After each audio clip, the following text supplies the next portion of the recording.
Can you do this? What about this? Today, I'm joined by two friends who are complete volleyball noobs. We're going to see if I can teach them to dolphin dive and jump float serve. Oh, that's so bad. In just one training session. Hello, I'm here with my friends Liv and Tom, and also we've got helper monkey Meg joining us.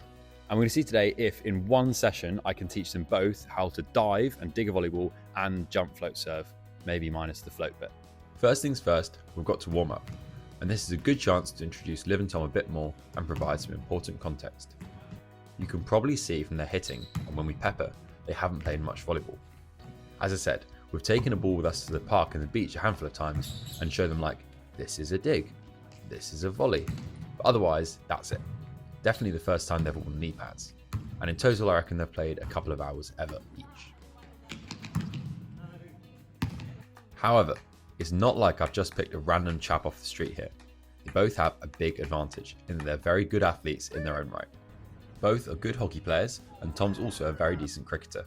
And then in general, they're both sporty, competitive people, in the gym lots, in good shape, and perfectly capable of holding their own when playing other random sports. I've talked before about the transferable skills between sports and how playing other sport can really help with your volleyball, and I think you'll see in this video is a great example of that. Anyway, enough warming up, let's get started. Okay, the way most people dive when they learn to dive in volleyball is they will always keep one foot on the floor and then they can cover way less court. So when they dive, it looks like this. You watch my left leg, it stays planted and they try and dig it and then slide like that. So what we need to learn is to be able to kick this leg up and then you land way more on your chest. So instead, you're gonna learn to dive and get this leg up. So you watch my left leg now, it goes in there, right? So it'll be... I love this clip of Jiba diving as apart from being really hype, it shows why it's important to learn to dive like this. If you can't do what I'm showing Liv and Tom here, where you go fully airborne, then there's no way he's getting this ball up if he tries to roll or go on his side or anything else. So to learn, we'll break it down really simple. So you're gonna go down into like push-up position, put one leg in the air, doesn't matter which, and then kick the standing leg up and land on your chest. So you start here and just do that. Okay, and if that's too scary, just get even lower to the ground. So start like here and do that. And then build up the height until you're going from higher and higher. Have a go. So you may as well do it at the same time. Yeah. Bend your arms a bit more, so get a bit lower. Yeah. And kick your left leg up and land on your chest. Good, yeah. Do it again. Try and kick your leg higher. There you go. Good. This whole experience was a really good learning opportunity for me as well. Yeah. As I've taught loads of players to do this when coaching a team over a season. Never like this in one go. Yeah, good. Like my left leg, I want to get up really high. So and then land at a steeper angle, coming down more, so right? So you're not standing on your stomach, you're on your chest. Yeah, okay. So you'll be here and look at how my left leg, like that. So I had to get creative when they got stuck, and genuinely I had no clue if it was actually going to be possible. They're more or less getting it with their hands on the floor. Right. Try now, as a progression, see if you can do it, starting with your hands a bit off the floor. Like here. And then drop. Go down on. Okay, that's more scary. We got a bit stuck here, with them sort of just collapsing onto the floor instead of kicking their feet up super high. Liv is kind of getting it. Tom is doing something interesting I've not seen before, and we'll find out why in a bit. He's kind of coiled back like a spring, whereas we want to be leaning forward. Yeah, yes, that's nice. So I talked about trying to imagine you're doing the worm and really sending your feet up into orbit, and that seemed to help. That, so really holding your legs high in the air and then rock down through your chest. So you don't have to literally do what I just did, but like, that's the idea of how high you need to be trying to get your legs. Whereas when you guys are doing it, you're still very like here. Yeah, like that. Yeah, exactly that's how it feels. Like, feels like I'm just like battering my hips. Right, like kick. Yeah, but then you got to land your chest. Better. Yeah. Oh, there you go. That was lovely. Yes, no, but that's it. There you go. There you go. That's it. You got that rocky motion. We're cooking. Better. Yeah, much better. Nice. So they've got that smile now of someone who's like, it's clicking. Yeah. Keep going. That's it. Now Tom's just got distracted. Yeah. Now see if you can do that same idea, but from the not starting with your hands just off the floor.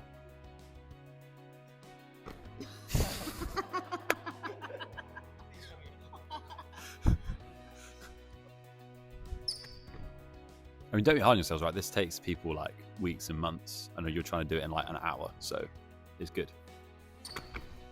If you think of that video again of Jiba diving, he's basically leaning really far forward and sticking his arm out, and then he just keeps going. So we want to do the same. Get as close to that position with the hands on the floor as possible, whilst in a standing position, and then just keep your weight going. Yes, better, good. Yes, yes, there you go. We've got a handful more reps in like this, alternating between the hands on the floor, which looked pretty good, hands starting off the floor, which looked less good, and then took a break to do some serving. There you go. Brief interruption to say, if you're enjoying this video and want to see more of this sort of thing, as well as my usual match review vlog type videos, then feel free to go and support me over on Patreon. These sorts of videos take way more time to film and make, so any support I do get makes it way more possible to do more of this sort of thing. Also, please subscribe. Thank you very much. Okay, so next we're going to look at jump float serving. Realistically, I don't think it's possible to learn to float the ball in one session, but I reckon it is doable to learn correct jump float footwork in one session. So we're going to see if Liv and Tom can get to the stage where they can do a jump float approach and hit the ball over the net, but it might not float, but that's fine. Well, I may as well do a demo first, okay. So basically what we want to build up to is to be going and serving like this. Oh,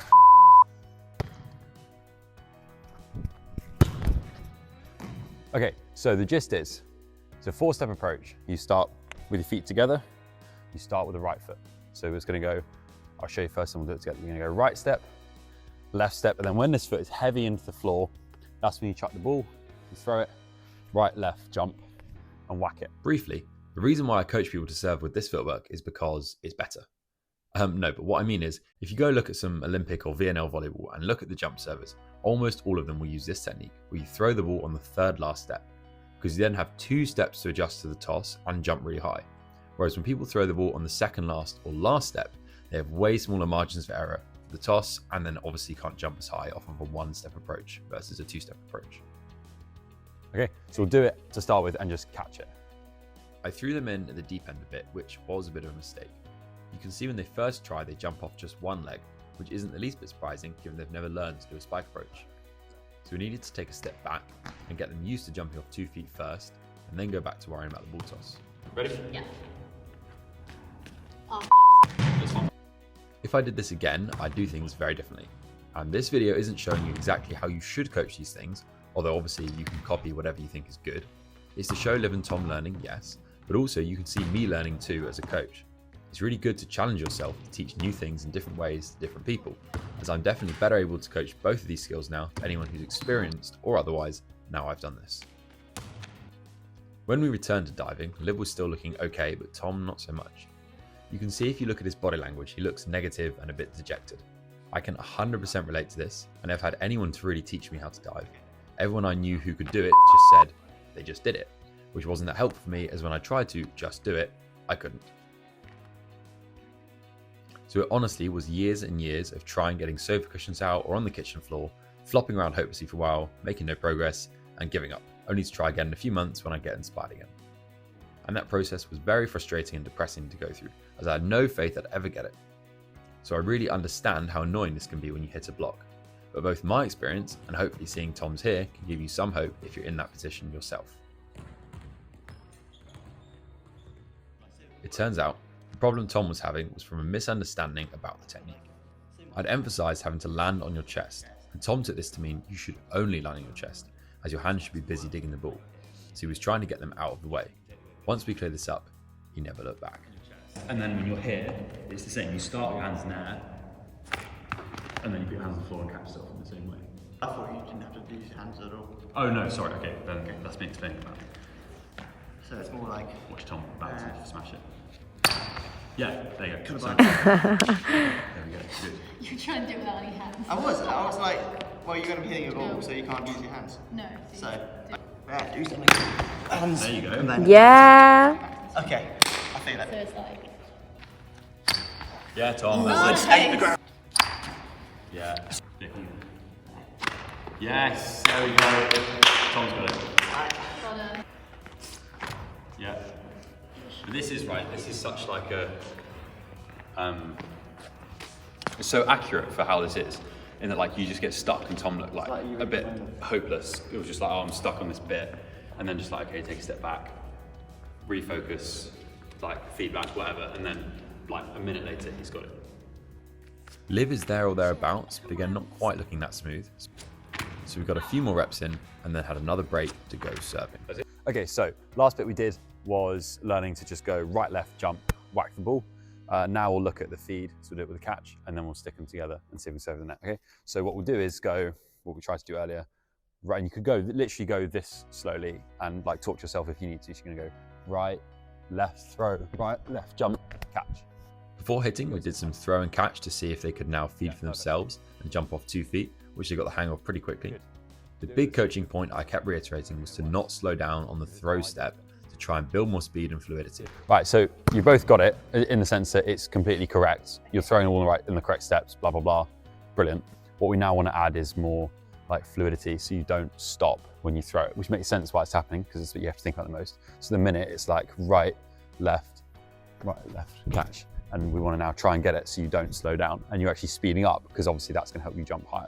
So you're going to go more right, left, right, left. This is quite funny from Tom in that he's really bounding into the last 2 steps, basically like he's trying to bowl in a cricket match, which makes sense given he's a cricketer.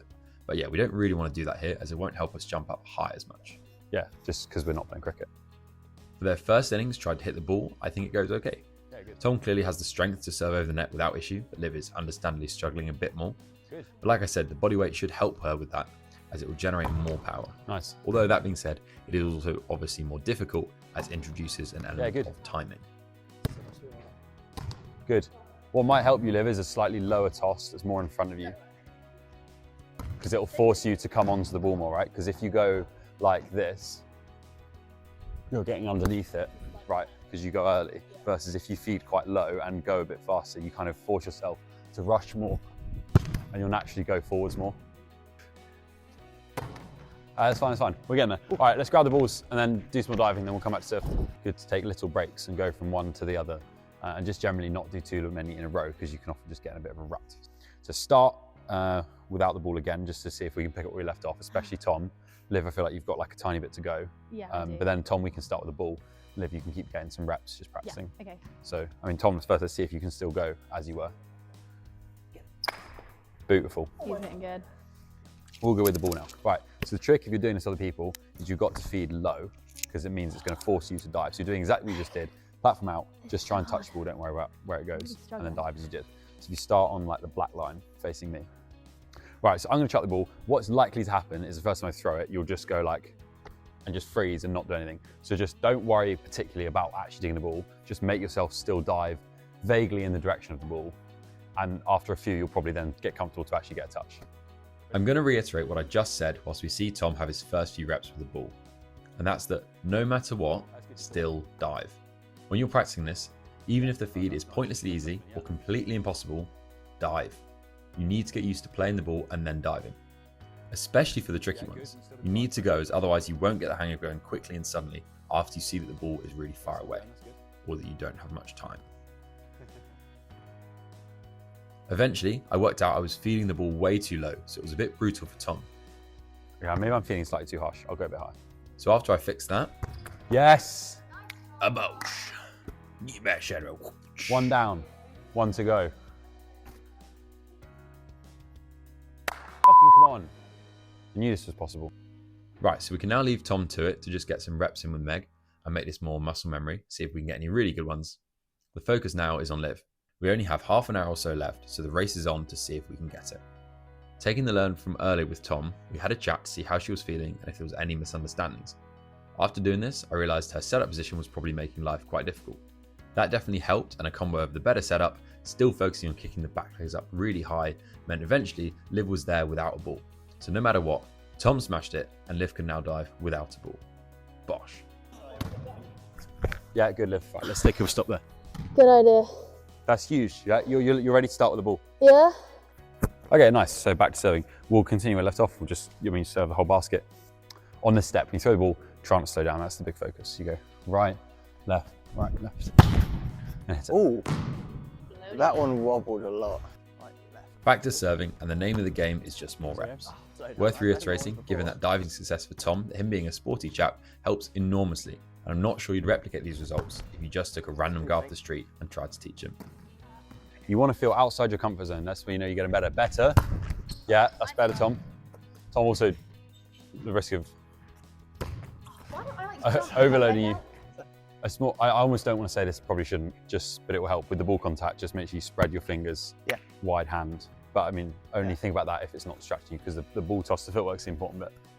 I stop them occasionally to give a bit of advice or to try to come at what I'm pushing them to do from a different angle. Yeah, so Liv, you're a little bit robotic in a minute. You're kind of going like step, step, throw, step, step, jump. Whereas you really want to think like you're walking at the baseline. So it's literally, yeah, that floated. Nice. Comfort zone when you're doing this. The issue Liv is having looking back at it, Better. and I think I pick up on this in a minute, is she kind of stops completely after jumping. So basically doesn't have an approach. So is in effect doing a standing jump float, but that's kind of harder because she's already thrown the ball. So that's the big thing that needs to change as I see it. Oh, it's okay. Yeah, okay, because Liv, at the minute, you're getting there too early, right? So you're going right, left, and you're going, and then like it's like a standing jump, right? You're getting here and then just doing a jump from the start. So you need to carry more speed so that you don't stop. So it's right, left, and then it's like that to jump. Yeah, it should be slow to fast, big acceleration. Oh, that's so bad. Also worth pointing out, both of these skills are things you can very easily practice at home by yourself.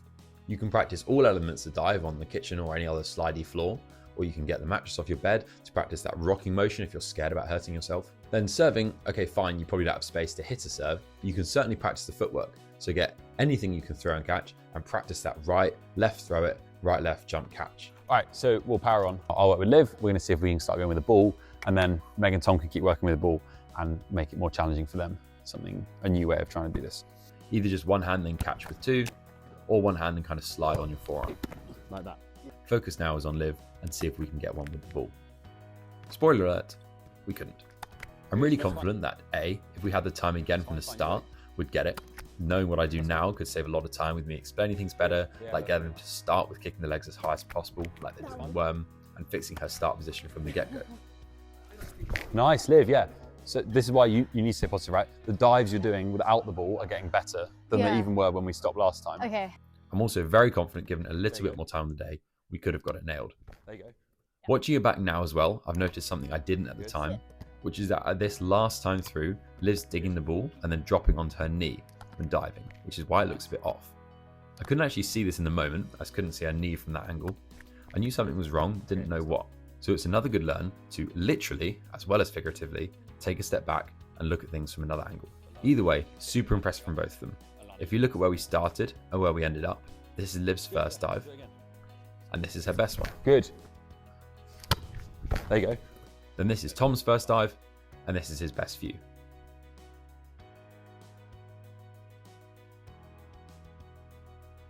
Not bad for a couple hours work. When we started, like in my head, before we started, in my head, I thought, yeah, they'll definitely get it. It's like easy, smashed it. But that's because obviously when I've been coaching people to do this and teach them, the people who already play volleyball, so they're already used to like a diving type thing if they don't do it right. And the same, they're used to left, right, jump, hit it, and so on. And then we did the first bit and I was like, maybe I've underestimated the difficulty of this. But now I'm feeling really good again because like Tom's got it, nailed, Liv's like 90% of the way there. And the jump float, again, Tom's like doing the footwork correct. You're doing the footwork correct, just not quite got the timing right to hit the ball over the net. Anyway, let's try and smash the serving. We're back to serving, and more reps with the focus being on throwing the ball into court more to go forwards. This is another reason why this is a great learning opportunity for me. Liv, you can see, doesn't ever really quite get it, and I wasn't sure why. Maybe it's just because this is really hard. Could be my explanations or doing the wrong drill. I think that might have been wise to start with whacking a ball from standing over the net just to get used to that, as her approach isn't terrible, but obviously the ball is barely reaching the net. Food for thought. We keep the reps going, and Liv's footwork is definitely better, even if the outcome of the ball isn't much improved. Tom, however, is cooking. His footwork is correct, he's jumping up and forward, and at the end hits a really good one that even floats. Yes, Tom! That floated, but it floated out. So, what did we learn? Well, firstly, I learned that it's harder to teach someone something in one session than over weeks and months or a season, but It's not impossible, and you really can learn quite challenging new skills in as little as one training session. From Tom looking bleak and like he wanted to give up, to then getting it in a space of a few minutes. Yes, there we go. Tom's got it. Reminded me of the importance of not giving up. Also, how talking to your players as a coach is helpful to help both you and them understand what's holding them back and how to improve. Yeah, there you go. Hopefully, you've learned some new ways of either coaching or trying these things out for yourself, and then maybe you've even been inspired to try and learn to dive or jump float serve if it's something you couldn't already do. Of course, if it takes you longer than you saw Liv and Tom in this video, don't be disheartened. Rome wasn't built in a day, stick at it and it will come. If you get stuck, you're always welcome to leave a comment or message me on Instagram and I'll try and give you some advice. Finally, I've also got some videos in the pipeline where I'll go into both the how and the why for not just these two skills, but plenty of other ones as well. So if you don't want to miss them and enjoy the video, be sure to subscribe so you don't miss out.